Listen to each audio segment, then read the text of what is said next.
morning, everyone. I'm also deeply honored that you're interested in First Nations history, especially the way that we form our governments.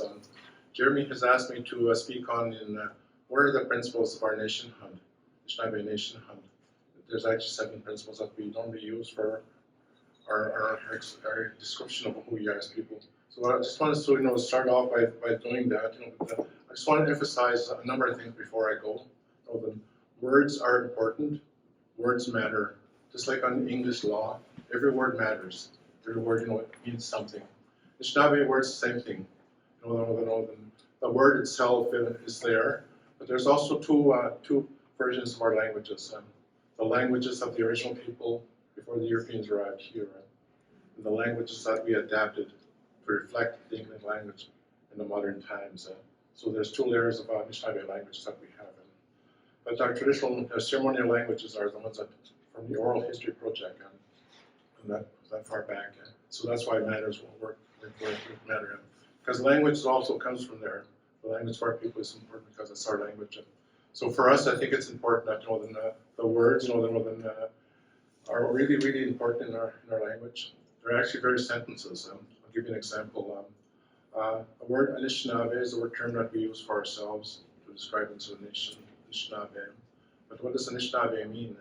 It simply means this, you drag that word, it's actually a sentence. It simply says, Onishinan ine aben. Onishinan ine aben. To Anishinaabe. So in other words, we adapt words that way so that they have a meaning. So they have a source. But Onishinan ine aben means the creator, the Lord, a man onto the earth. That's what it means.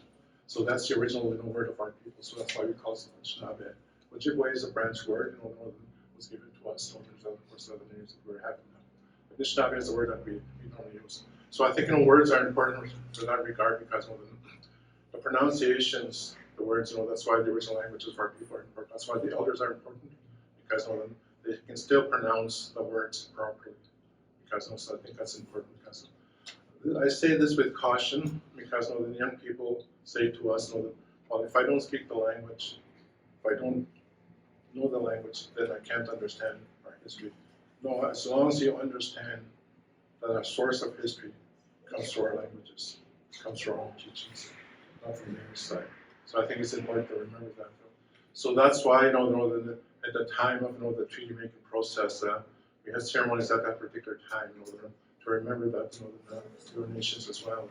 So nationhood is described as who we are as nations. But prior to the Europeans arrived, we had ceremonies. The one in particular that we want to draw your attention to is the pipe ceremony. The pipe ceremony has been here for thousands of years, even before the coming of the European people. So I think the pipe ceremony, it is not the pipe itself that's important, but what it teaches that's important. So that's why we have words like Anishinaabe words. These are the words that I hope that you remember. I hope that you can pick up later on. These are the words Anishinaabe Oneshwewen. That means Indigenous law. Anishinaabe Oneshwewen. Anishinaabe Oneshwewen is bringing things together like law. So that's important. The other word that we want you to understand is Ago-Idiwin. Ago-Idiwin is treaty, bringing people together. Ago-Idiwin is treaty, bringing people together to work together for the future.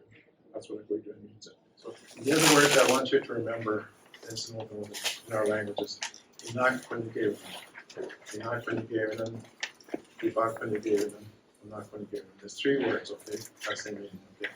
Inakwenigewin is the directions of the pipe, okay?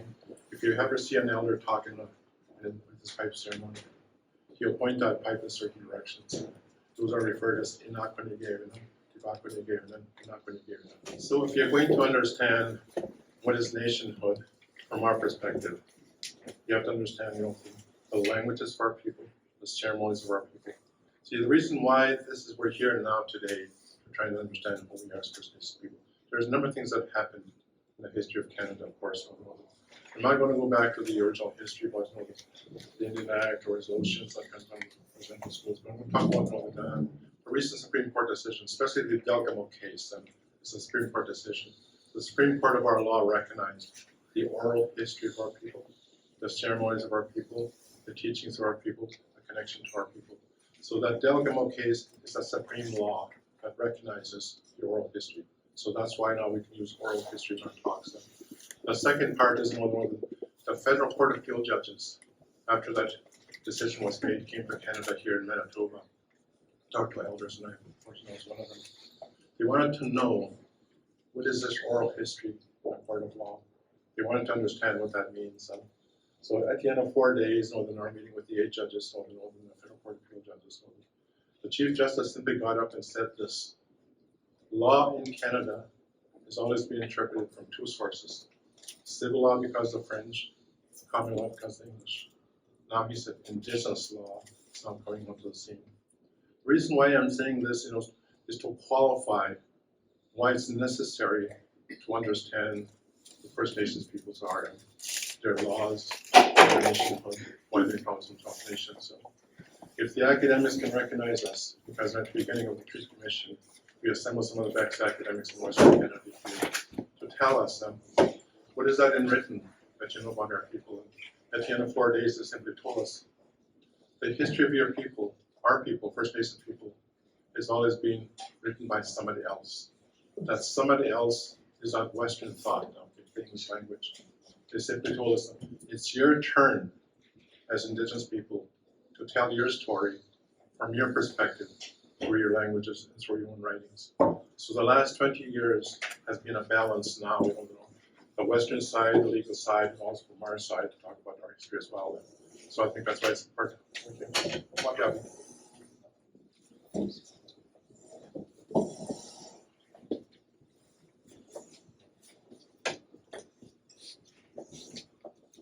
That's okay. That's okay.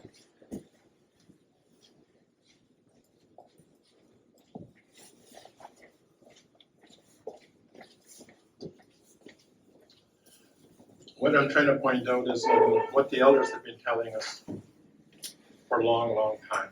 The elders of today, the elders before them. The history of our people is important. Because I was raised by my grandparents in the 50s and 60s. The reason why those years are important because in 1951 was the last major revision of the Indian Act. After 1951, we can openly discuss about our traditions. We can practice our traditions openly. So I grew up with the ceremonies right at the end of the 50s and 60s to understand what our ceremonies are all about.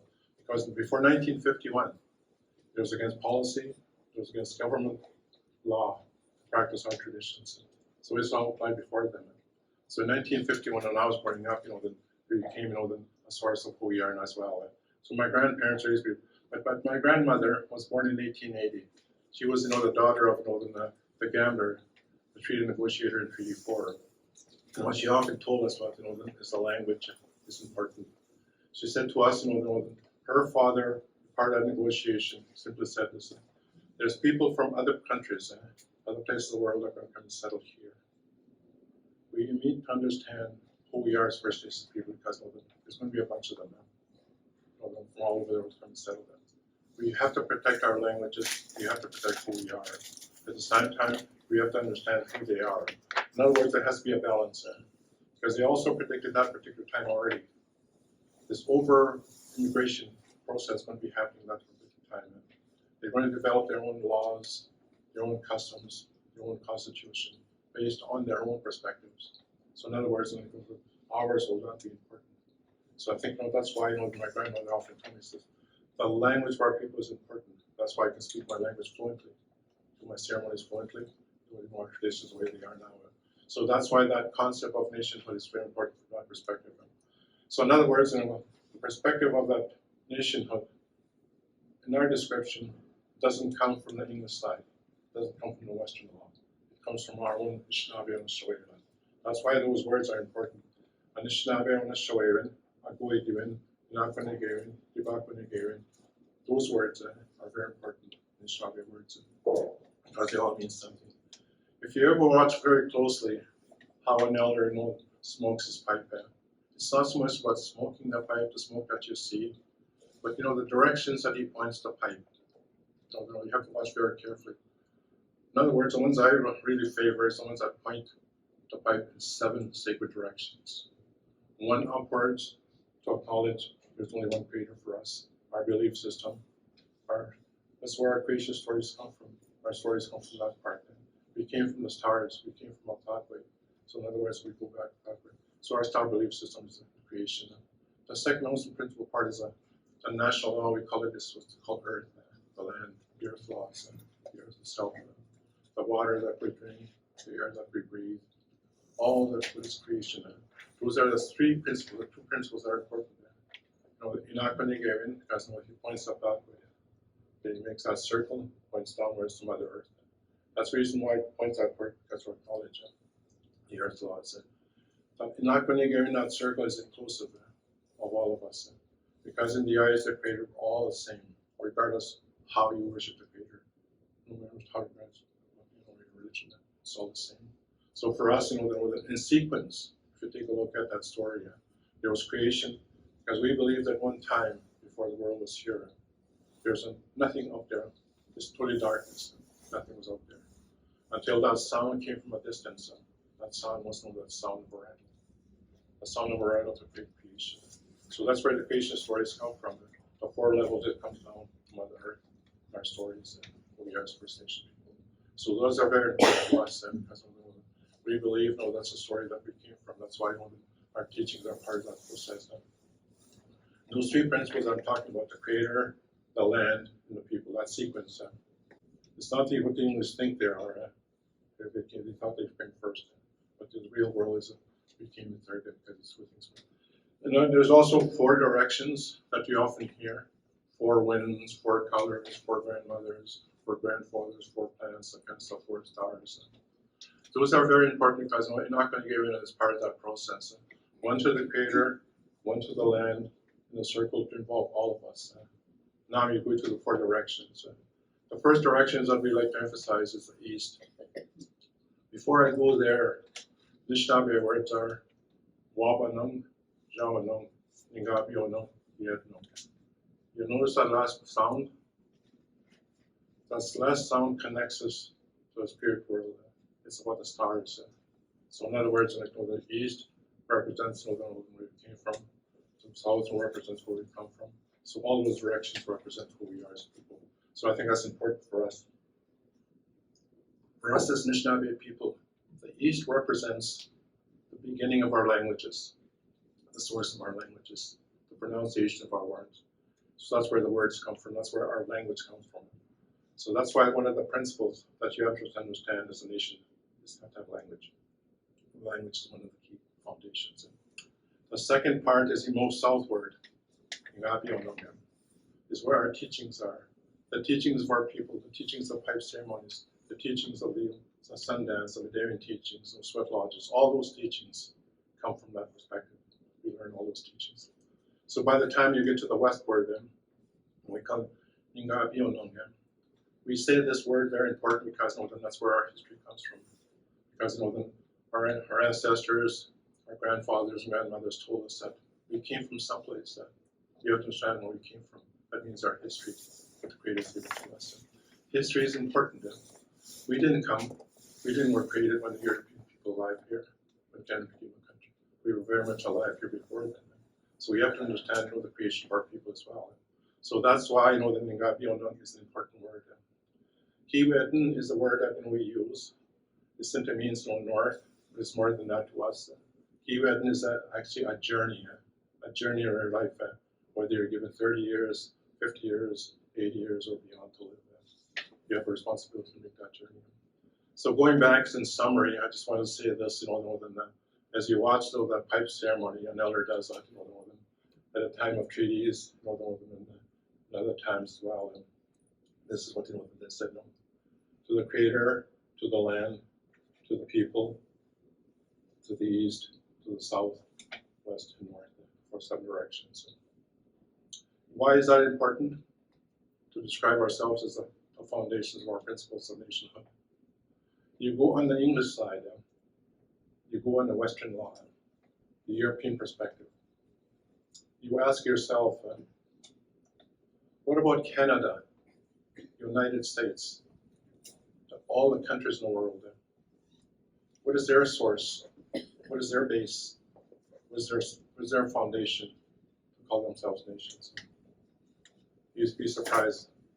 the criteria they're using is the same thing that we use in the pipe ceremony. Canada, United States, to be a country, have to have people, have to have land, have to have language, have to have teachings, have to have history, have to have a form of government, have to believe something greater. See, in other words, on the Canadian side, on the Canadian law, on the Canadian Constitution, the principles of Canadian nation is based on those same principles that our nations do. See, that's why the Supreme Court judges recognize the importance of these principles. So that's why today, 2024, recognizes that the law for our people still is strong. Not only the Supreme Court of law recognizes it, but the practice of our laws. So that's why Indigenous law becomes an important thing.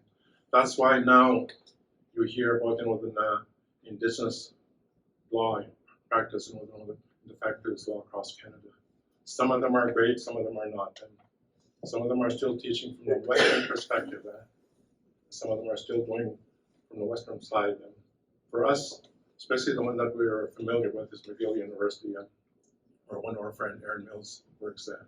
He's a Anishinaabe professor there. He talks about our ceremonies. He's been at Turtle Lodge for the last 18, 20 years to be part of that process to understand what our laws are. So he's beginning to understand our languages, our ceremonies. So now he practices law.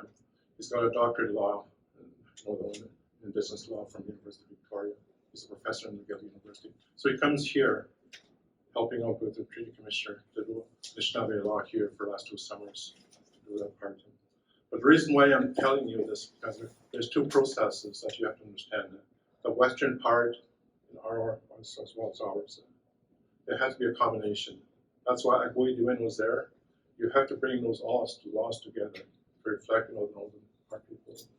So that's why I think for us, even our Indigenous lawyers, no disrespect to them, but they were taught the Western law when they went to university a number of years ago.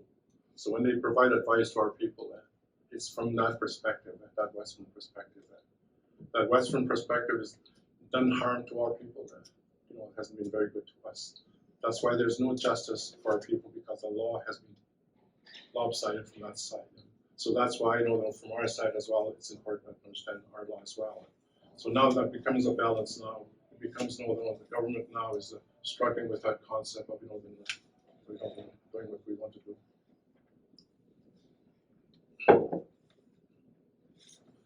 I'm just looking at my time here. But I think what's important for you to understand about First Nations people, we have general laws that we practice still. We practice within our traditions. We practice within we hear that word all the time about that word hearsay. Because they often ask us on the European side and things like that. Well, ours is written there. Yours isn't there. So if yours is not written, so I guess it has to be true. It must be hearsay. But if you listen to the words, Anishinaabe words especially, they mean something. If you take a look at the ceremonies, in every ceremony you go, especially at Turtle Lodge, there's order, there's law and order. We follow procedures. It's structured. All our ceremonies are structured. So we repeat those things over and over again. So in other words, it's not hearsay. It's something that we say that our words are more alive because we say them all the time. We practice them. The English words are there, they're written part, So I think there's a difference. For us, we practice our laws. But for us, I think to understand that perspective, I think now is the time to do that. We have hope for our young people because now they're the ones that are going to practice these traditions and these practices. And so I think for all of us, we often hear young people tell us, especially that one young girl that spoke, the one time I was in Regina, Saskatchewan during the treaty conference.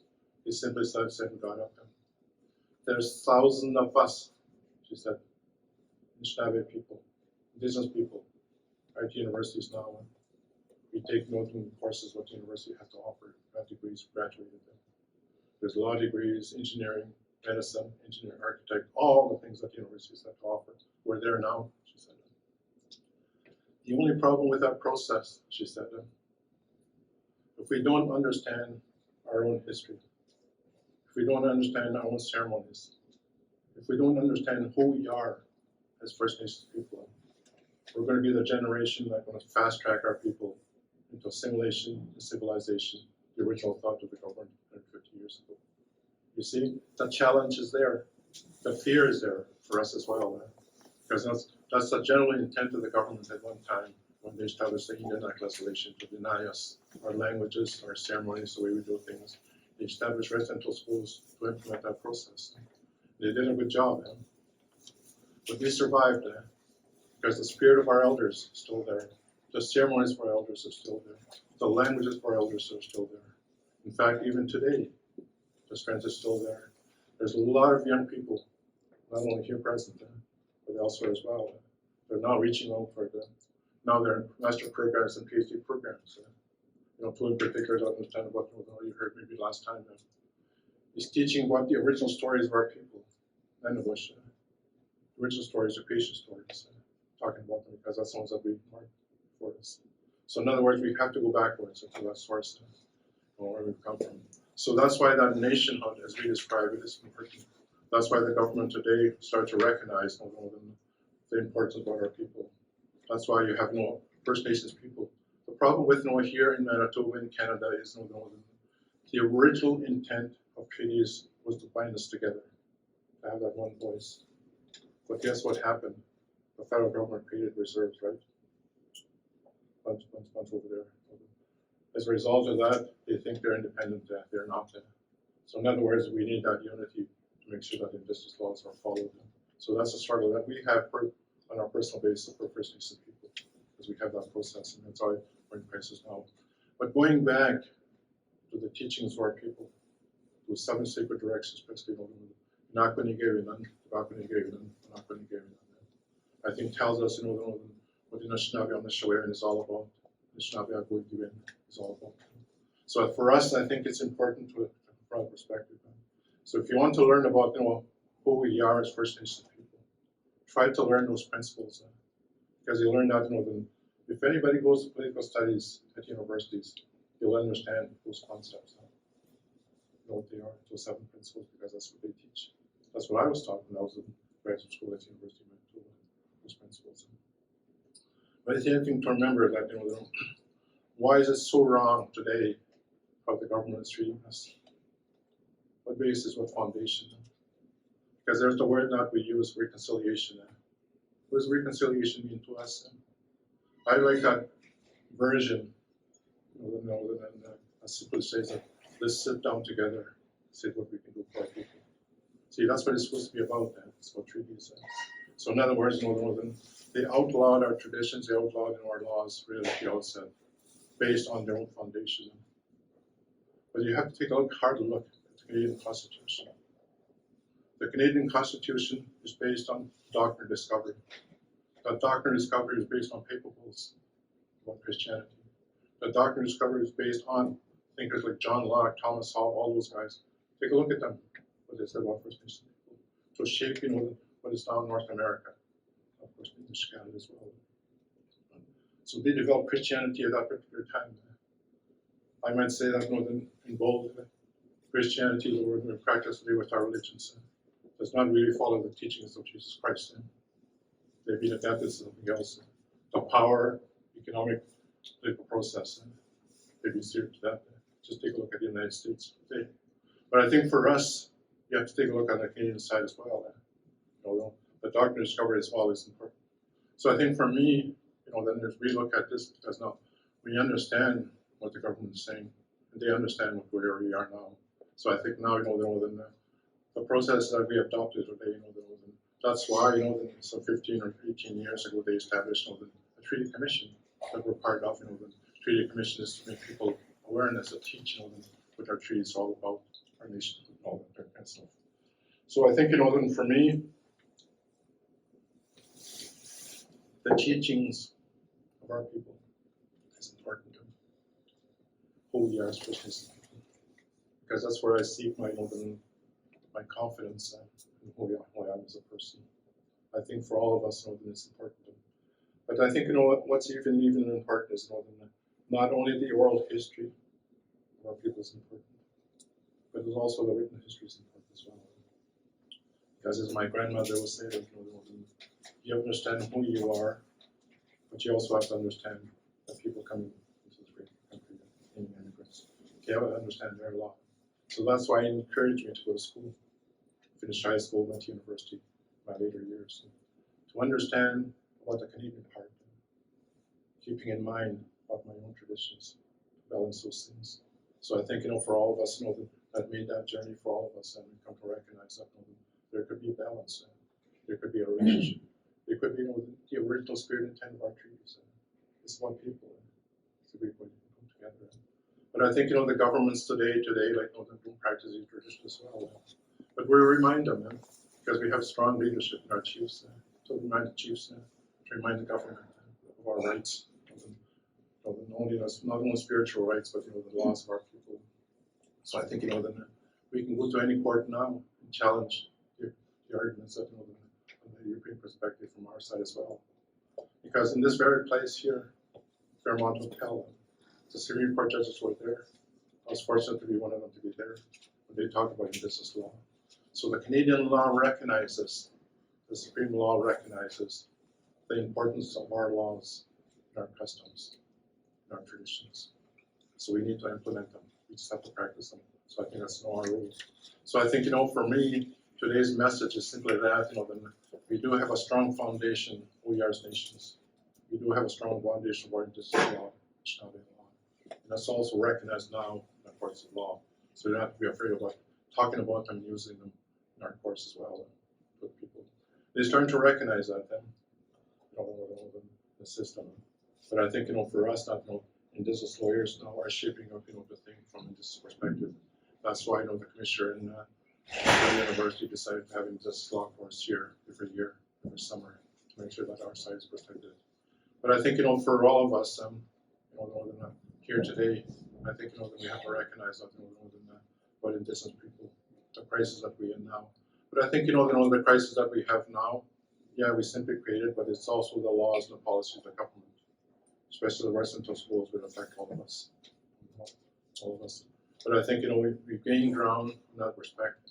We become to understand our own ceremonies, our own understanding. So I think, we're challenged by, our own Christianity, in our own groups of people. But I think this law is also very, very important. So I think for all of us as elders, as we talk about who we are as nations, the foundations is important to understand who we are as people. That's why I think Jeremy has asked me to speak on those 7 distinct principles of nationhood. Those principles are simply this: one to the Creator, one to the land, one to the people, equality, justice, and 4 gifts that we all have. Everybody in this room has 4 gifts. The languages of your people, the teachings of your people, the history of your people, the journey of your people. We all have those. But we also have, a common ground with the natural environment. You take a look at now the world, the fires, the tornadoes, all the mess that creators give it to us. It's our own making now. The laws that, that industrial revolution created, it was to gain all the money that they get from the land. See where it's hitting us now. That part. So that natural law is important. So for us, I think, that spiritual law to believe you as a human person, and the natural law to believe what the natural resources can provide to us, to them as people. That's the message we want to provide to as we talk about our treaties. So I'm going to stop there, because my 40 minutes is up. But I just want to remind you that there are some readings that we do. Some of us read well, in our studies, and we read well. But there's certain things that I want you to take a look at. If you want to really understand the pipe ceremony, my good friend Campbell Papakosha from Saskatchewan, from years, I've known him from years, and he co-authored a book, The Ways of the Pipe. He simply tells us the ceremonies of our people, how pipe ceremonies is conducted, what it represents. Simply, it's more than what I just said. This one book that's very, very important about the about the pipe ceremony. The other one I want to bring out is a book called The Original Thinking, because the relationships are always important. Discussions are always in search of our people is important. But another one, the Masonic, Peter Kelly is mentioned there in one chapter about the pipe ceremony. And he described that pipe ceremony right to the point. The reason why I'm saying this because sometimes, well, who's that old guy that you talking to? Where does he get his source from? Does he get backup? Well, there's two sources that we have. There's others. But there's something else I want you to know. It's called the unsettling truths. This talks about the doctor discovery from our perspective. Take a look at what that doctor discovery is all about. You come to understand why Canada's in a mess, why the United States is in a mess, because these very documents tell you that. The last one I want to tell you about is it's a recent book called The Age of Insecurity. That's the reason why I thought of your people develop a process where people will be insecure, will be frightened all the time, including the religions. They scare the hell out of us, we're going to die in hell, that kind of stuff. But then it doesn't talk about those kinds of things. But that age of insecurity is about how insecure we are because of independence of government. But these are just short writings or short books, but there's also various, the publications for, of our people. One of them is Aaron Mills that he publishes all the time. The other one I just recently, a court decision called Montour case. It's to do with our case as well in our favor. So the language now becomes stronger in the courts of law, what our processes are. So in other words, you follow our readings as well. We follow our traditions. We can compare them. So in other words, every time we talk about, because now we can talk against government professors, lawyers as well, on equal basis, because we can tell them the foundation of your country, this great country, the foundation of the law in Canada is on false premises and a doctrine discovered. The other thing I want to mention lastly is they often tell us that yours is an oral history, ours is a written history. But don't ever forget that Canada's constitution is only half written. It's based on the principles that they adopted from Great Britain at that particular time when they became a country. And the principles they have adopted are not even written in your bill. In other words, they're oral. So that's why the Supreme Court recognizes that oral part. So the government cannot say that to us anymore. Ours is written. See, that's why, just lastly, I just want to tell you that the power of the Prime Minister, right? Where does it in the Constitution tells us the powers that he has to appoint Supreme Court judges, dissolve Parliament, appoint cabinet, all those things that he can do. It's called precedent. They've been done over and over again. So do we. Our ceremonies have been done over and over again. So they've been established processes. So if they can use those kind of words, they can apply them to ours as well. So in other words, that's why they have a weak argument now. They don't talk about us. So I think I want to close off there because I only got 10 minutes for questions, no more than for discussions. But I want the commissioner to help me out and to help me to answer your questions. If you have any questions, I'll stop there. I have questions or / observations. Number one, can you point us to some work that is competitive in nature? And by that, what I mean is, we hear all the time that the U.S. Constitution and governance is based on First Nations principles, or the Six Nations Confederacy, or in Canada. One of the things is that, one of the observations I have is that it's becoming a platitude, right? So we need to deconstruct that platitude. Number two, is the strategy of reconciliation, does it need to be revisited? Should we not accept the fact that this generation we can write off in that sense, but we need to focus at the school level, the kids, because it's the kids who influence the parents, the household. That's how recycling works. And number three is, there's a concept of social capital. Should we start thinking about that? How do we build the social capital, which is the grease between Indigenous and the larger mainstream? And social capital essentially is about sharing, bonding, and enriching. So those are some observations that, if you have any comments. Yeah, I want to make comment on the term reconciliation. The reconciliation is has different meanings to different people, but I think reconciliation, if we could just agree to certain things, and for us as First Nations people, we have to reconcile with our Creator. We have to reconcile with our traditions. We have to reconcile with our own teachings. The reason we do that is because we've been denied because the Western school system what this process is. So we have to go backwards on our side. But it's a two-way street to it. Reconciliation is a two-way street. The government, non-Indigenous people have to reconcile their own history as well. The foundation of this nation is based on the doctrine of discovery.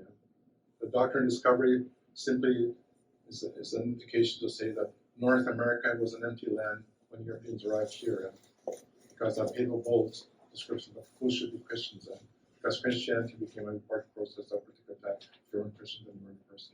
So we need to do that as well. But going back, to the education part, I think it's young people, young children. That's why the Treaty Commission's priority is to teach treaties in the classrooms in reach college. We reach out to 9,000 or 10,000 teachers already across Manitoba to talk about how to teach treaties in the classroom, because they are the ones that are coming up to take to the minds of all of them. Going back, to that social capital, I think that's necessary because everything's for all of us. Government's for all of us. So in summary, I just want to say that. Okay. Thanks. Anybody else?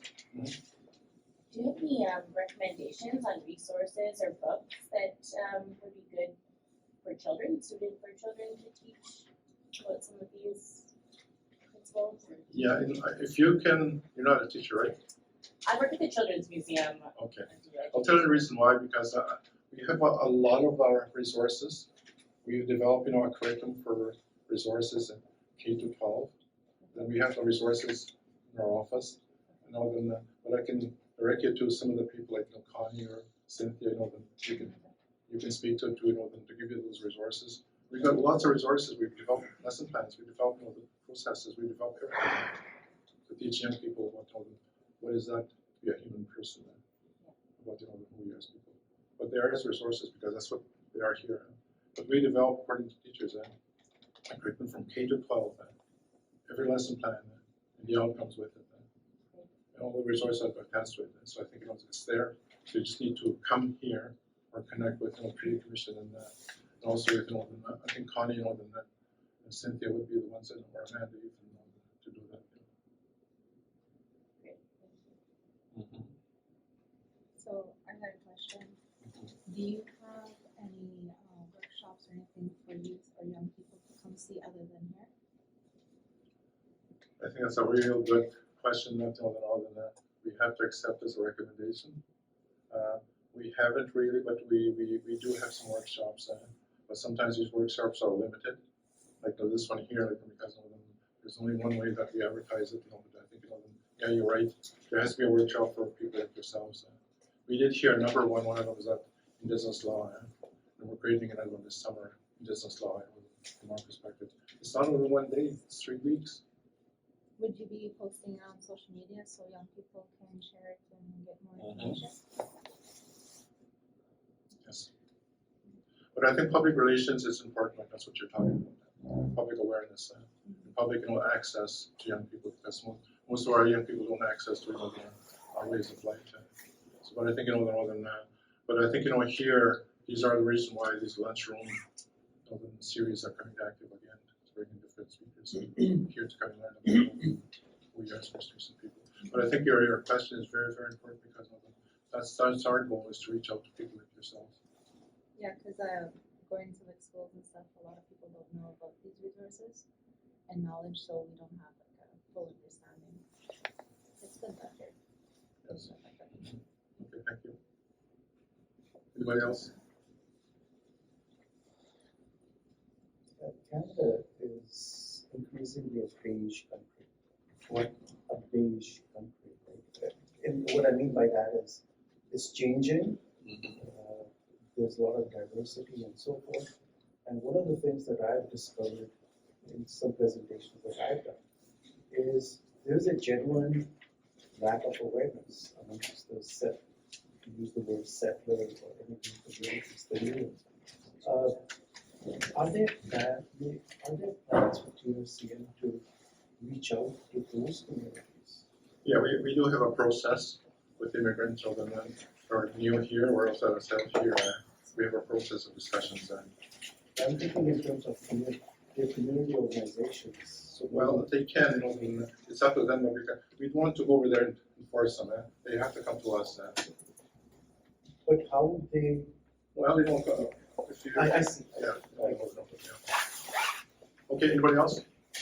I think we're coming to the end because I know you have to go back to work. Anybody else?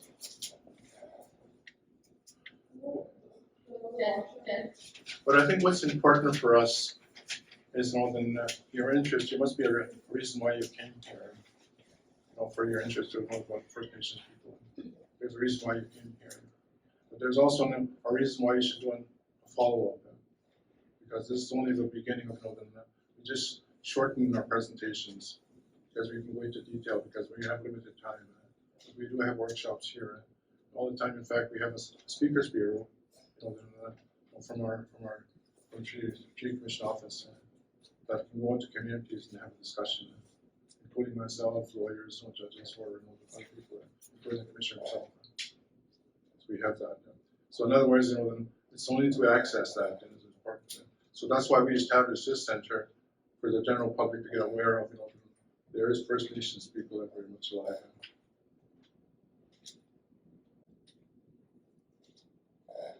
When there's no questions, there's only two questions that I also refer.